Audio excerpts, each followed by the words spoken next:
direct ici du World IA Cannes Festival, donc sur l'espace dédié donc au département des Alpes-Maritimes qui anime cet espace avec 26 startups qui sont présentes et évidemment la Maison de l'Intelligence Artificielle. On met à l'honneur l'écosystème IA des Alpes-Maritimes et justement on va parler du rôle des écosystèmes IA avec nos deux invités, Damien Fontanès et Mehdi Tricky. Bonjour à tous les deux. Bonjour. Bonjour. Alors Damien, vous êtes secrétaire général du cluster IA. Quel est le rôle de l'association et quel rôle elle joue dans l'écosystème IA? Bonjour. Alors tout d'abord, merci. Je suis ravi d'être là et de pouvoir représenter l'écosystème des startups du bassin sophiapolitain. Donc du coup, le cluster IA, c'est une association assez jeune qui a 4 ans d'existence maintenant, 120 membres à son actif et dont l'objectif, c'est de faire parler les acteurs qui produisent de l'IA, avec critère essentiel d'être un producteur d'IA pour être membre de cette association. Et notre principe est toujours le même depuis 4 ans, faire parler des grands groupes, des startups et des chercheurs autour d'une thématique qui est la leur pour produire de l'IA aujourd'hui. Mehdi Tricky, vous êtes responsable relations publiques et institutionnelles du Hub France IA. Quel est son rôle ? Déjà, merci pour cette invitation. Donc du coup, très heureux d'être présent avec vous aujourd'hui. Donc nous, le Hub France IA, on est une association donc du coup qui fait à peu près la même chose que Cluster IA, mais plutôt à la maille nationale. Aujourd'hui, on a à peu près 160 membres, donc du coup qui sont surtout des startups fournisseuses d'IA de l'écosystème. Et concrètement, on agit notamment sur 5 sujets qui sont un peu les sujets clés du Hub France IA. Le premier sur l'IA de confiance, donc plus sur les sujets réglementaires. Le second sur les usages de l'intelligence artificielle, donc comment est utilisée l'intelligence artificielle et comment les diffuser dans chaque verticale de l'économie. Une partie sur les impacts aussi de l'intelligence artificielle, donc quel impact peut avoir l'intelligence artificielle sur l'environnement, en positif, en négatif. Une partie écosystème où là on va adresser plus des sujets au niveau européen, donc avec notre fédération qui s'appelle European AI Forum, dont on est membre. Et un dernier sujet sur la technologie, sur comment se développe l'IA technologiquement, quelles sont les dernières avancées de pointe. Voilà. Comment est-ce que chacun à votre échelle, vous arrivez à créer du lien entre les institutions publiques et les entreprises ? En parlant beaucoup. Je pense que la communication est assez clé, pas forcément nous directement, mais plutôt faire parler nos membres sur des sujets d'actualité. On y reviendra sans doute, l'usage des d'IA génératives, qu'est-ce que ça veut dire la régulation. L'objectif, c'est de s'appuyer sur des sachants, nos membres directement, et de se fédérer autour de ces sachants. Il y en a qui vont plus vite que d'autres, il y en a qui vont moins vite que d'autres, et l'idée, c'est de faire porter la voix d'un collectif avec ceux qui vont un petit peu plus vite sur certains sujets et du coup d'être en relation directe avec des instances comme Bercy, la Direction Générale des Entreprises pour pouvoir justement faire en sorte que les feuilles de route nationales soient alimentées par des besoins locaux. Donc c'est un peu ça notre créneau, être capable de discerner où va le vent, où vont les tendances et surtout où vont les problèmes, où est-ce que les startups, les grands groupes ont mal aujourd'hui collectivement. Pour créer des guichets de financement ou des initiatives qui font avancer l'écosystème. Est-ce que justement vous êtes un contact privilégié pour ces institutions publiques en tant que cluster ? J'aurais tendance à vouloir dire que oui, même si on n'est pas seul dans l'aventure. Il y a des portes d'entrée dans l'écosystème qui sont diverses en fonction des profils. Je pense notamment aux 3IA Côte d'Azur aujourd'hui, qui est clairement la porte d'entrée privilégiée dans la R&D et qui forcément va communiquer avec nous pour trouver de l'écho quand un projet d'innovation a commencé à faire son chemin en recherche et développement et est suffisamment mature pour passer le cap d'après.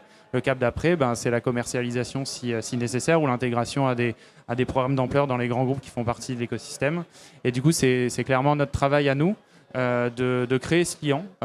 Parfois, on est la porte d'entrée principale. Les startups, notamment, sont très talkatives avec le cluster IA. Et après, c'est en relation indirecte à travers des centres de recherche ou directement des grands groupes.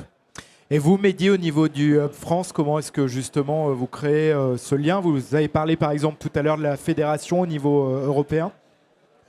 En fait, au-delà de la fédération, je pense qu'à mon avis, ce qu'il faut comprendre avec le Hub, c'est que avant tout, on a été créé par des startups de l'écosystème, et c'est vraiment la jeunesse du hub en fait.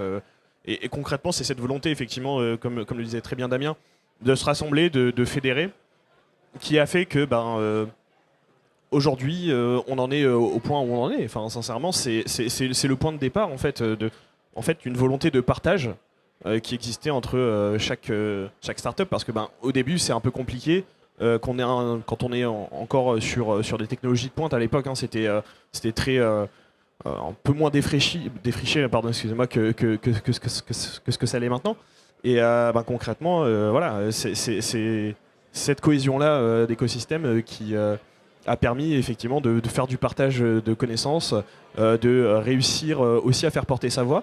Je pense qu'à mon avis, ce sujet-là de faire porter sa voix dans les institutions, il est aussi super important, parce que actuellement, on a cet AI Act, et ça fait peut-être un peu le pont avec ce qu'on va dire après, mais cet AI Act qui va être un vrai sujet pour les startups, demain pour innover. Et concrètement, aujourd'hui, c'est aussi notre rôle de parler effectivement aux acteurs publics, comme le fait aussi Damien. Donc effectivement à la DGE, effectivement aussi peut-être niveau du Premier ministre, aussi notamment sur le comité pour l'intelligence artificielle générative, qui devrait d'ailleurs rendre ses premiers rapports là sur le mois de mars. Et bien entendu aussi, à l'occasion de cette sortie de l'AI Act, à discuter, en tout cas en amont, avec la Commission européenne, aussi avec le Parlement européen. Je crois que tout à l'heure, vous avez parlé de Bercy. On imagine que ça touche aussi d'autres ministères, par exemple les start-upers qui sont dans le monde de la santé. Tout à l'heure, on a parlé de la sécurité militaire. On imagine même peut-être l'éducation nationale. Ça fait partie aujourd'hui déjà de vos interlocuteurs. Ce sont des sujets sur lesquels vous travaillez, ou vous êtes plutôt focus sur la partie économique ? Aujourd'hui, on a la chance d'avoir un point d'entrée privilégié cross-ministère, qui est le coordonnateur national en IA aujourd'hui, qui est clairement un de nos gros points de contact.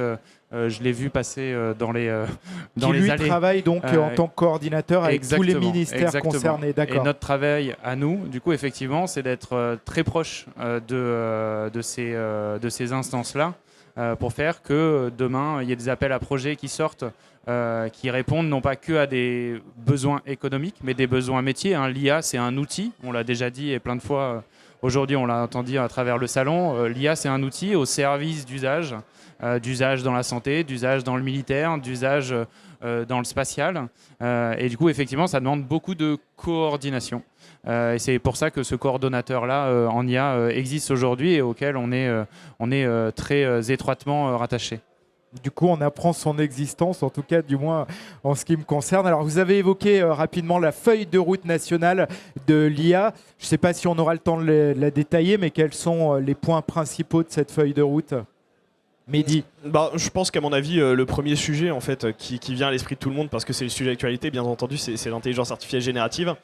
Donc effectivement, en gros, ce qui s'est passé, ce qu'il faut comprendre en fait sur cette feuille de route, peut-être pour commencer avant tout, c'est de comprendre qu'elle a surtout une vocation économique. Enfin, en tout cas, elle a une portée économique. Donc, du coup, Bercy, ce que fait Guillaume, parce que du coup, c'est lui qui effectivement est le porteur en tant que coordonnateur national pour l'intelligence artificielle de cette stratégie, c'est que il est garant en fait de mettre à disposition effectivement des dispositifs de financement pour tous. Donc là, par exemple, effectivement, le premier, c'est le commun numérique pour l'IA générative. Mais il y a aussi d'autres appels à projets préexistants qui étaient plus basés effectivement sur la diffusion de l'IA dans les territoires. Donc c'est des IAT.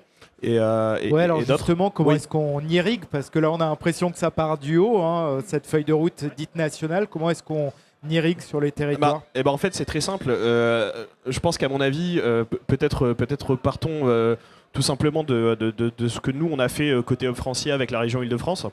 On avait à l'époque ce qu'on appelait le PAC-IA. Enfin, d'ailleurs, ça existe toujours. Ça fait maintenant 2-3 ans qu'on est dessus. Et en gros, l'objectif de ce PAC-IA, c'était de financer de la pré-POC ou de la POC, donc des projets proof of concept, donc c'est-à-dire des projets très balbutiants d'intelligence artificielle, pour les TPE et les PME qui auraient envie de se lancer dans l'IA. Donc c'est un vrai sujet actuellement, et d'ailleurs on en voit les bénéfices, on a vu les bénéfices très rapidement. En tout cas, on a un taux de satisfaction qui est à peu près vers les 95% en gros d'utilisateurs du pack IA, de personnes donc du coup qui ont bénéficié en fait de ces aides là financières et aussi d'un accompagnement de nos équipes et d'une partie de nos équipes. Donc dans cette dynamique là, pack IA. Et pack IA en fait a été le précurseur de ce qui est là sur votre écran et qui s'appelle IA Booster. En fait, IA Booster donc du coup qui est donc ce package donc du coup de 25 millions d'euros est littéralement calqué, en tout cas pour partie, sur ce qu'on a fait avec pack IA. Et donc du coup, en gros, là, ce qui s'est passé, c'est plutôt que en fait, de passer de l'échelle nationale à l'échelle locale, il y a une initiative locale qui a été remontée au national. Donc pour nous, voilà. Damien, vous voulez compléter? Oui, c'est exactement ce que j'allais faire. Merci de me donner la parole là-dessus. Je dirais qu'au-delà de... Je pense que ce n'est pas noir ou blanc sur ce sujet-là, le national qui dicte et le local qui suit, ou en tout cas les écosystèmes comme le hub, comme le cluster. Et il y en a d'autres, hein, Montpellier, Grenoble, Lyon. Il y a beaucoup d'activités qui se passent aussi dans la région Grand Est dans ces écosystèmes. C'est vraiment quelque chose d'assez fluide. Et encore une fois, on revient sur le tout début de notre introduction, c'est la communication. Donc le pack IA est clairement un démonstrateur fort aujourd'hui qui a drivé un appel à projet ensuite national qui est d'accompagner au national les acteurs pour mettre un petit coup de financement initial pour lancer un POC, deux POC et demain créer une start-up ou justifier de l'usage de l'IA dans telle ou telle verticale. Et du coup, c'est plutôt... l'écriture d'une feuille de route à partir de constats locaux. Et c'est vraiment ça aujourd'hui, je pense, qui est la réalité. C'est que tous les appels à projets qu'on a sous les yeux là, ça revient en partie de remontée terrain, de besoins des startups, des grands groupes. Il me manque, je ne suis pas mature sur tel ou tel sujet, il me faut des démonstrateurs. L'IA générative est un super exemple. Aujourd'hui, il me faut de l'argent. Clairement, pour pouvoir expérimenter, utiliser un ou deux ou trois cas d'usage pour créer une dynamique, faire une levée de fonds pour une start-up ou créer un produit pour une ETI ou un grand groupe. On conclut avec un petit mot, si vous le voulez bien, pour les startups qui sont là. Alors, on en a beaucoup, notamment sur le stand du département des Alpes-Maritimes. On va le faire de manière commune. Je pense que le message principal à passer aujourd'hui, qui est très concret, c'est qu'effectivement, il y a un appel à projet qui a été finalisé sur l'IA Booster, qui offre une enveloppe assez généreuse de 25 millions d'euros pour les startups, en tout cas pour les PME et les ETI, d'expérimentation d'IA à partir de cette enveloppe-là. Il faut s'en saisir. Il faut aller chercher aujourd'hui, il y a 120 experts IA Booster aujourd'hui sur le territoire qu'on peut aller prendre pour se faire accompagner, aller chercher du financement auprès de BPI pour faire de l'expérimentation d'IA, que ce soit générative ou pas. Et du coup, c'est un peu le message que j'ai à faire passer ici, c'est saisissez-vous de cette enveloppe, trouvez vos prospects et amenez-les dans cette expérimentation parce que ce sera le meilleur retour terrain possible. Je suis totalement d'accord. En fait, c'est très simple. À la limite, j'ai envie de vous dire, si on était en 2017 et que effectivement vous aviez envie de vous lancer dans l'IA, c'était compliqué, maintenant ça l'est plus. Et au-delà de ça, surtout, il existe effectivement maintenant ces dispositifs IA Booster, même si vous êtes une TPE, PME qui n'est pas encore mature sur le sujet et qui a envie de se lancer, faites-le. Merci à tous les deux, on peut les applaudir, Mehdi et Damien, respectivement secrétaire général du cluster IA et responsable relations publiques et institutionnelles du Hub France IA. Le retour de votre IA Talk, toujours ici en direct de Cannes, ce sera demain pour la deuxième journée de ce World IA Cannes Festival. À demain.